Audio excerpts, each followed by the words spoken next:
গত বৃহস্পতিবার আমেরিকা থেকে বিপুল সংখ্যক অস্ত্র এবং গোলাবারুদ পৌঁছেছে ইসরায়েলে, যার ফল আমরা দেখেছি।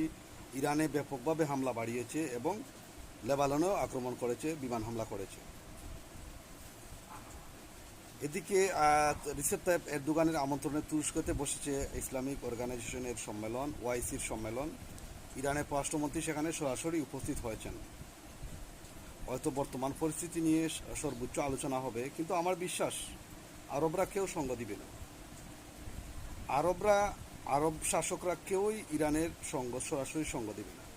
দূর থেকে এরা বলবে, হ্যাঁ আমরা ইরানকে সাপোর্ট করি, ইরানকে সমর্থন করি, ইরানের প্রতি জুলুম হচ্ছে এটা স্বীকার করবে, কিন্তু কেউ সরাসরি সহযোগিতা করবে না, অস্ত্র দিয়ে সহযোগিতা করবে না, এটা কনফার্ম।